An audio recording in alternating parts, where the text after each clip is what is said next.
Hi guys, so today we're going to talk about how to name the cycloalkane. Firstly, we need to know steps how to name the cycloalkane. So basically, it is the same as naming an alkane. It has 3 steps. As usual, the first step is you need to find parent, which is the longest chain in the cycloalkane. Second step, you need to find the substituent in the cycloalkane.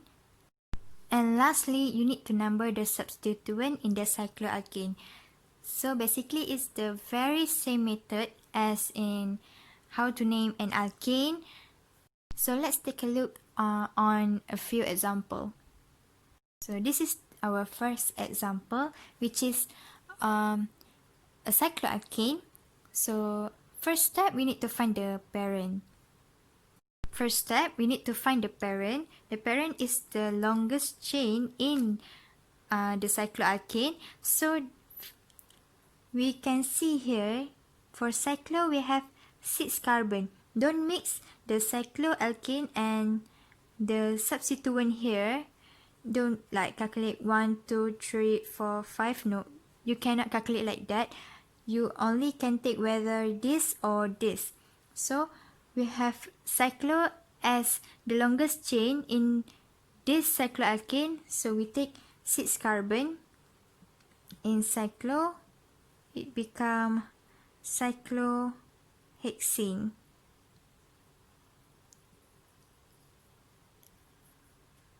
Second step, you need to find the substituent. So the substituent here is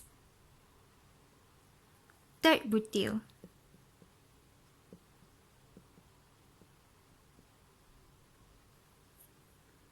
The last step is we need to number the substituent. So as you can see here, there's only one substituent. So we do not need to number the substituent. We just write down the answer.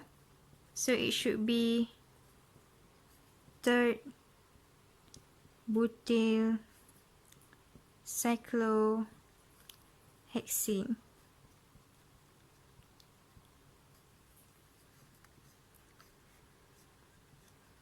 Okay, so the last answer should be third butyl cyclohexane. For the second example here, so this is the cycloalkane. So we need to find the parent first. As you can see here, there's 1, 2, 3, 4, 5 carbon. So we take cyclo as the parent. So 5 carbon of cyclo is equal to cyclopentane.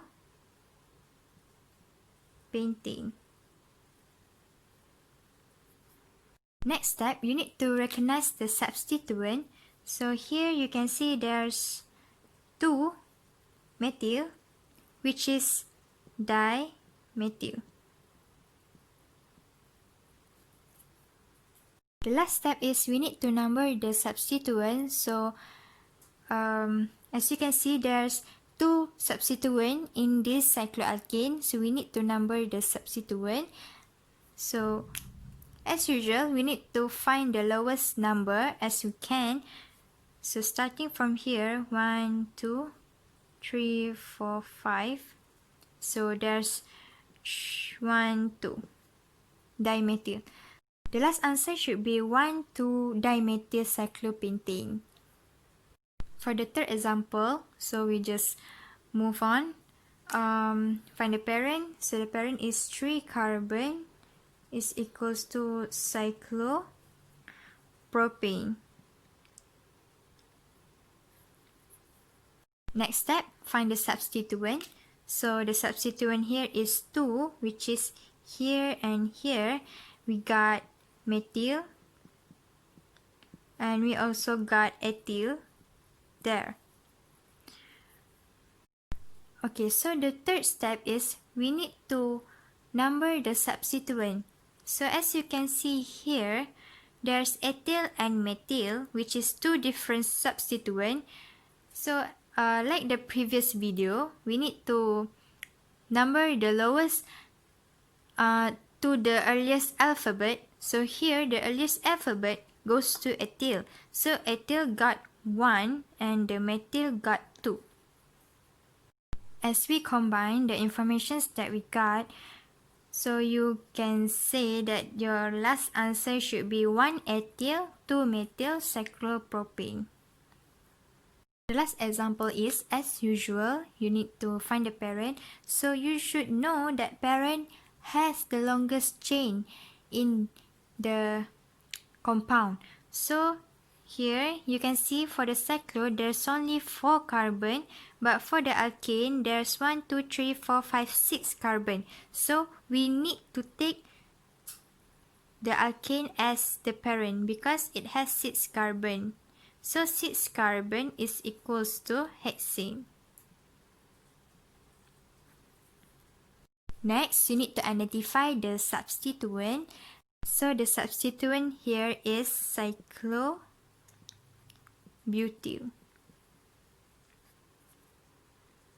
Last step, we need to number the substituent. So as you can see from the right here, 1, 2, 3, 4, 5, 6. From the left, 1, 2, 3, 4, 5, 6. So we need to take the lowest number, so it becomes 3, cyclobutyl. When you combine all of the informations that we got here, so you should get the final answer is cyclobutyl, 3 cyclobutyl hexane. Before we end this video, I want to highlight some things when we want to name the cycloalkane. Firstly, you don't need to number the single substituent. Secondly, you need to choose carbon chain with more C as parent. So for the second highlight, I already show you in the last example, so you should take a look at it and remember. This is the end of this video. Thank you.